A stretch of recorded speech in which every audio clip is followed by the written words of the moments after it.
De todos los momentos que hemos pasado o que he pasado en la vida, yo rescato aquellos tiempos en que Dios me permitió conocer hombres de Dios viviendo sus años más altos de experiencia.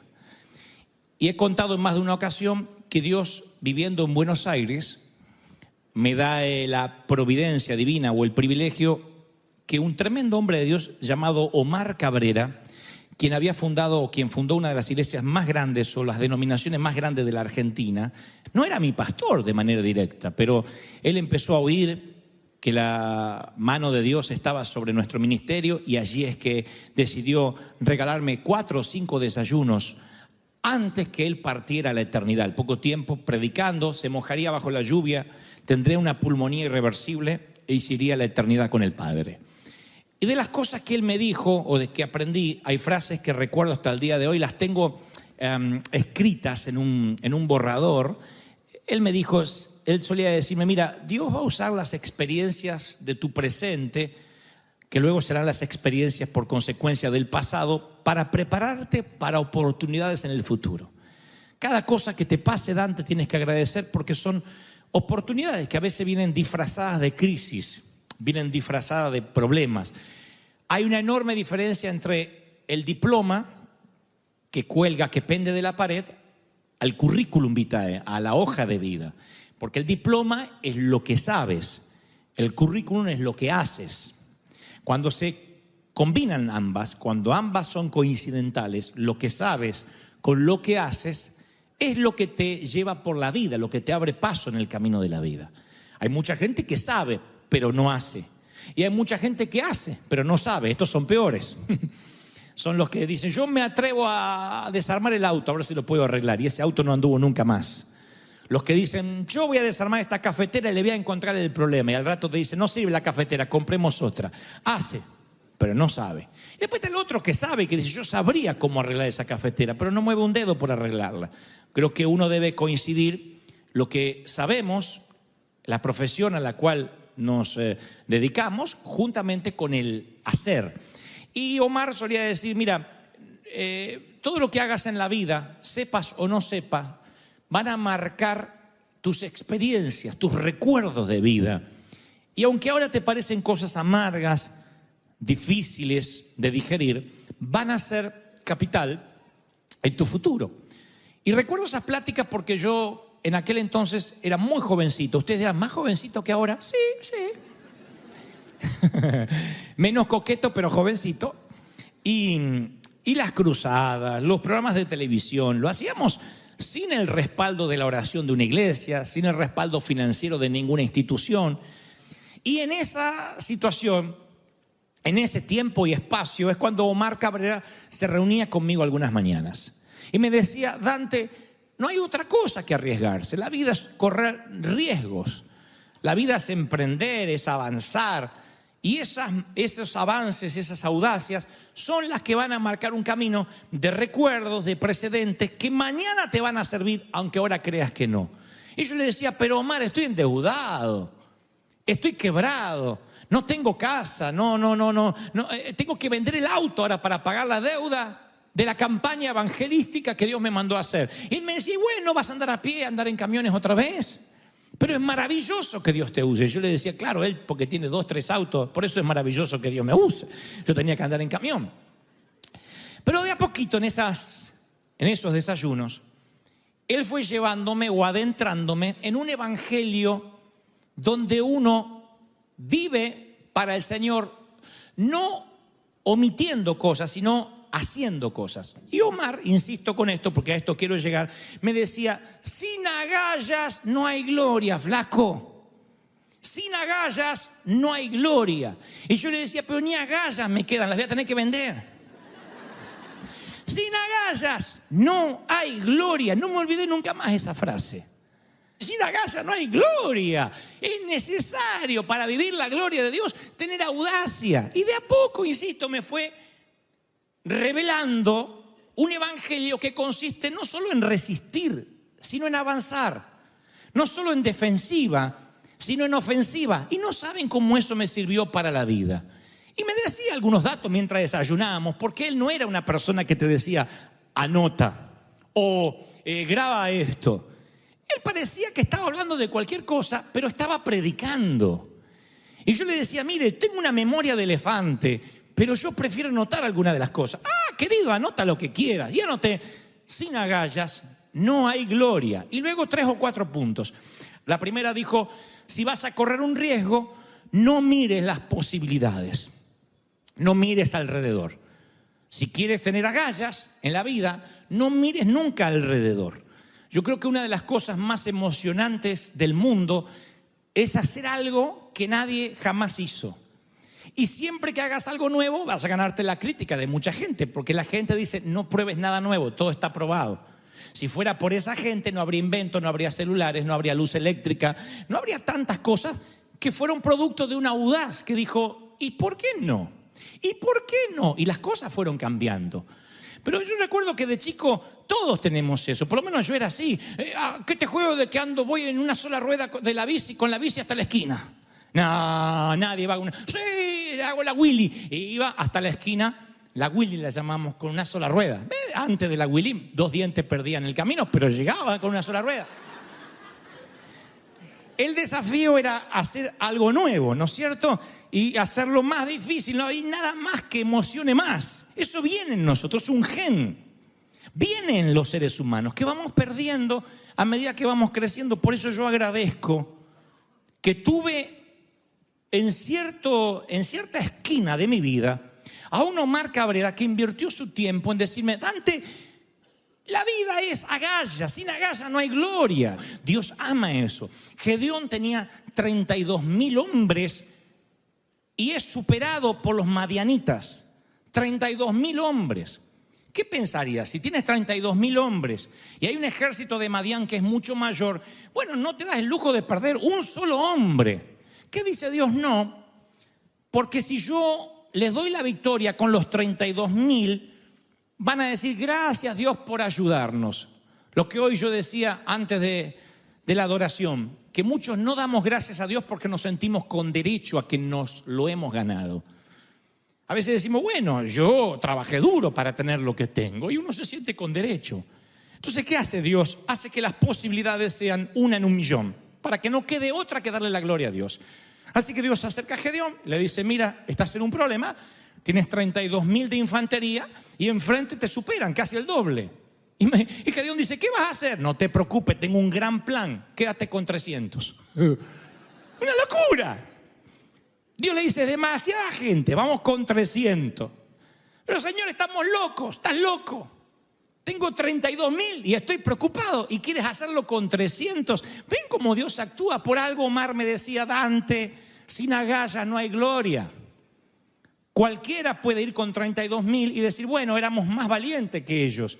Pero ir con 300, con un ejército de unos 50.000, únicamente tienes que darle la gloria a Dios. No queda otra que decir, si yo llegué hasta acá es porque se le plació a Dios. Si estás aquí es por gloria de Dios. No tenías posibilidad alguna. Aleluya. ¿Alguien dice amén? Lo segundo que me decía Omar es, querido, vas a tener que desaprender los temores. Yo una vez hice un mensaje de esta frase nada más. Desaprender los temores. Tu mente y mi mente es como una computadora. A veces entran archivos, entran cookies. ¿Saben lo que son las cookies? Las cookies son archivos infectados que entran a tu computadora y la hacen lenta. A mí me ha pasado eso.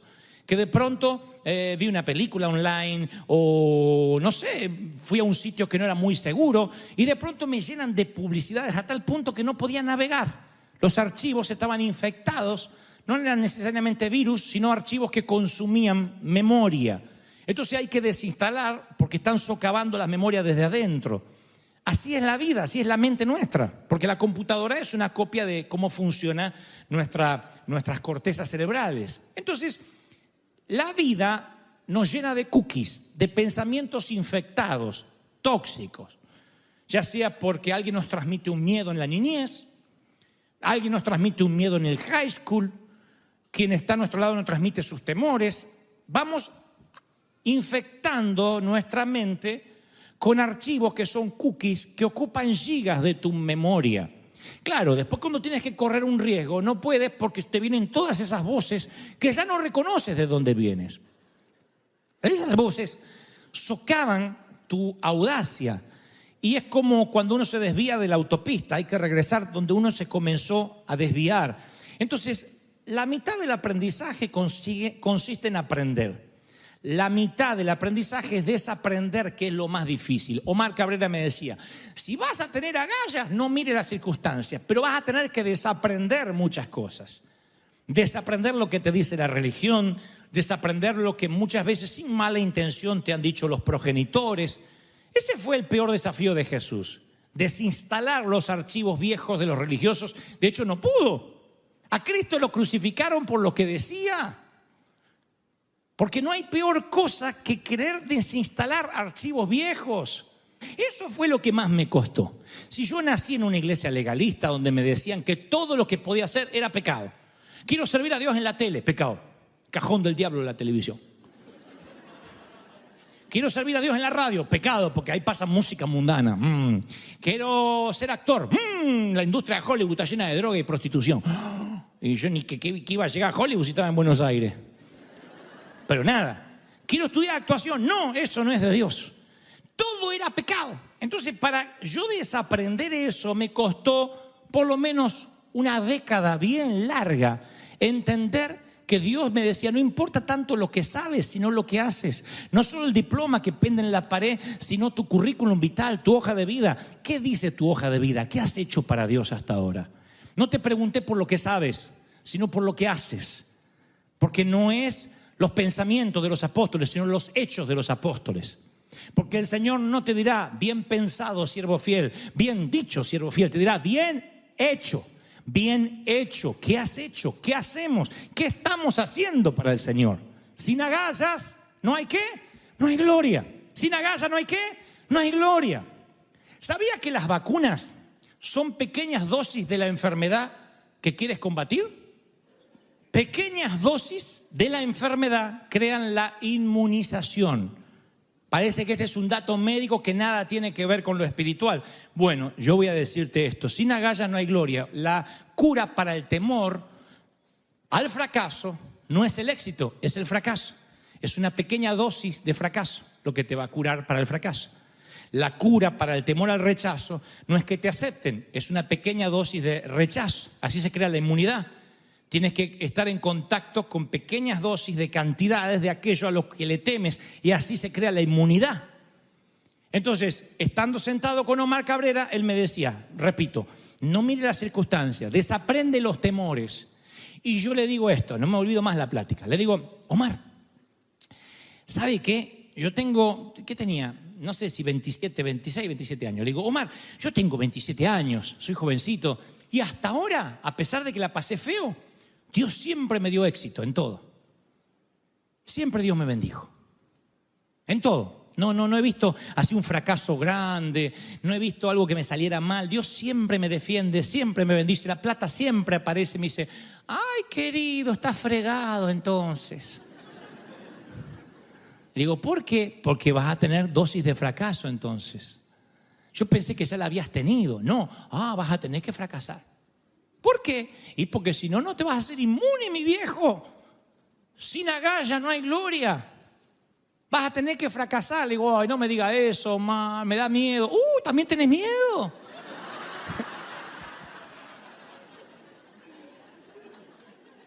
Vas a tener que tener entonces una dosis para que te sane el miedo.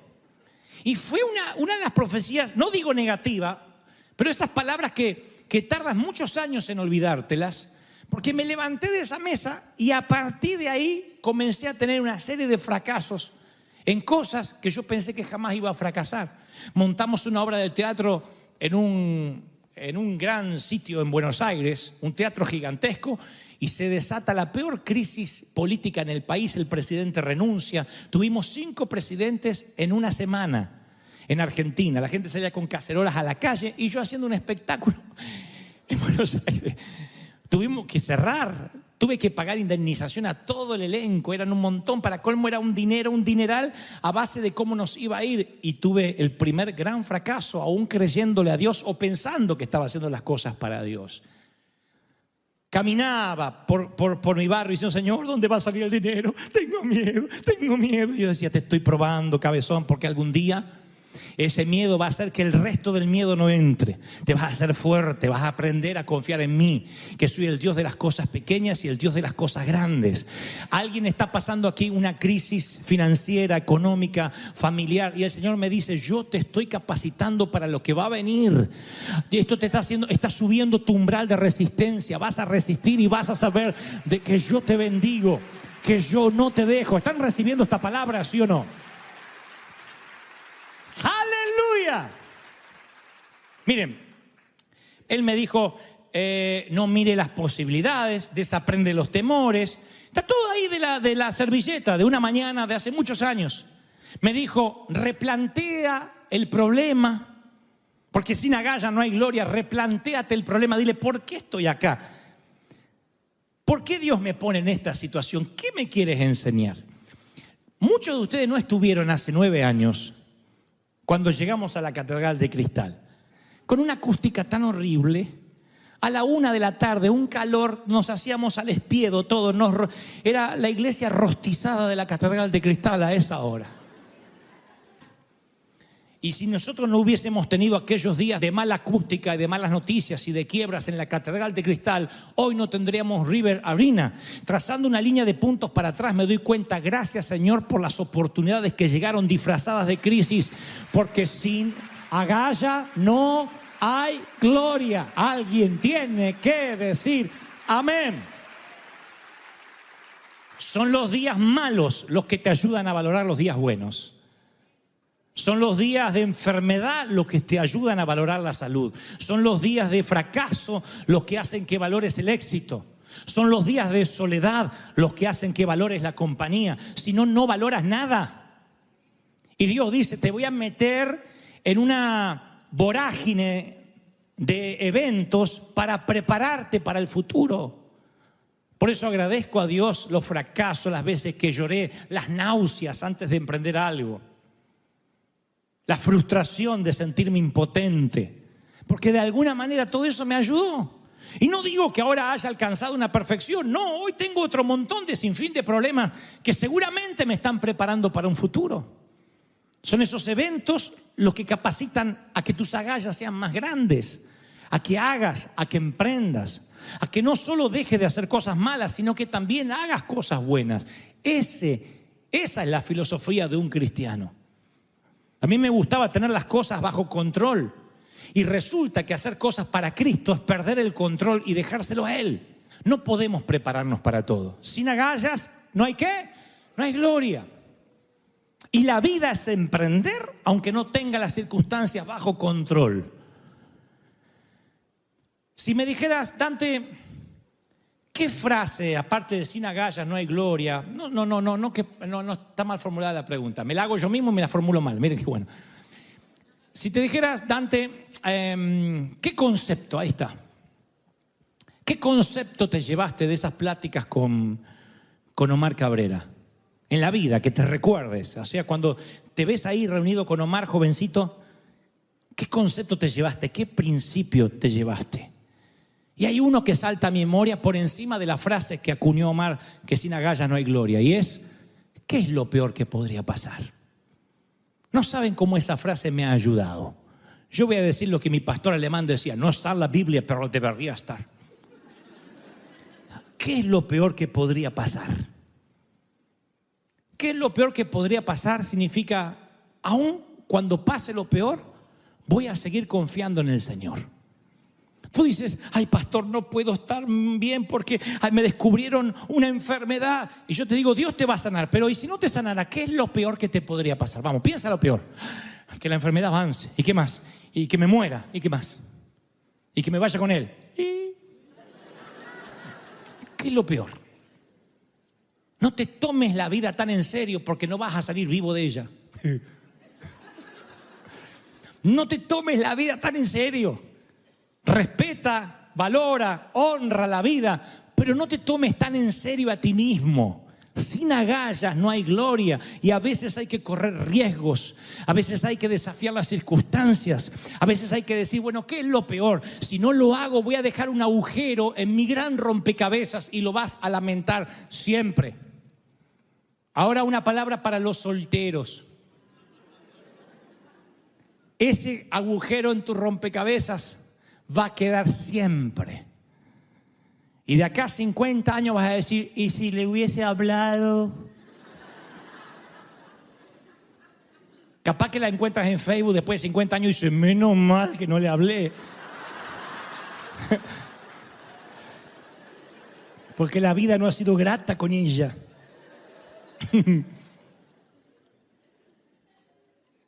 Una palabra para los empleados. No todo el empleado tiene que ser su propio gestor de su compañía. No todo el mundo, no es una regla. Pero yo sé que esta palabra para muchos que son empleados, ¿no será el tiempo de que empieces a usar la inteligencia, lo que podrías hacer para cosechar tu propia compañía, para emprender tu propia compañía y ya no depender de otro? ¿No será el tiempo de correr un riesgo? Y me dices, y es que tengo miedo que me salga mal. Y yo te digo lo de Cabrera. ¡Ah, tenés miedo! Entonces vamos a tener que inyectarte una vacuna de miedo. Vas a tener que pasar días de náuseas, de preocupaciones que te van a fortalecer contra el flu del miedo. Te van a fortalecer con eso de que no emprendo para que no me salga mal. Y sí, el que no hace nada, nada le sale mal, pero tampoco hace nada. Y no hay nada más aburrido que oficiar el funeral de alguien que no hizo nada.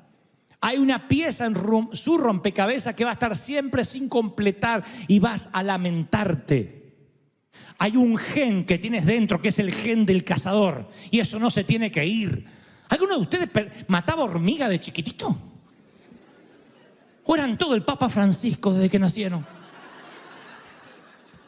Yo tenía un jardín en casa y salía a matar hormigas, a perseguir los chapulines. ¿Cómo se llaman los chapulines? Los saltamontes, los chapulines. Buscaba los chapulines y me agarraba 3, 4. Coleccionaba gusanos de seda, los tenía bajo la cama. Yo tenía ese gen del cazador, ese gen está en ti. Luego te haces adolescente y sales a cazar chicas. O muchachos. Y luego sales a cazar una profesión. Y luego sales a cazar un ministerio. Y un día ya no sales a cazar nada. Te haces vegetariano. Soy vegano.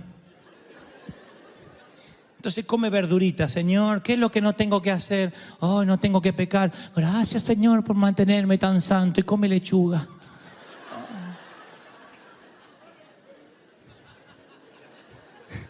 No hay nada peor que un creyente vegetariano, espiritualmente hablando.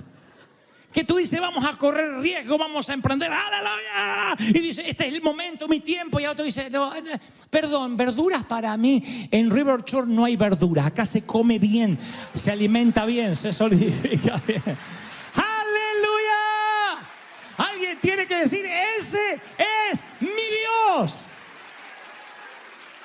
Ese gen del cazador está en ti. Y tienes que emprender y tienes que avanzar y tienes que creerle a ese Señor. Se me termina el año, pero quiero tomar decisiones que hace años o meses vengo postergando. Tienes que tomar decisiones. ¿Cuántos están creyendo esta palabra? ¿Cuántos lo reciben de corazón? Hay un negocio que tienes que emprender. Hay un ministerio que tienes que creerle al Señor. Muchachos, jóvenes, los que estudian, no solo estudies, sino prepárate, créele al Señor para cosas grandes.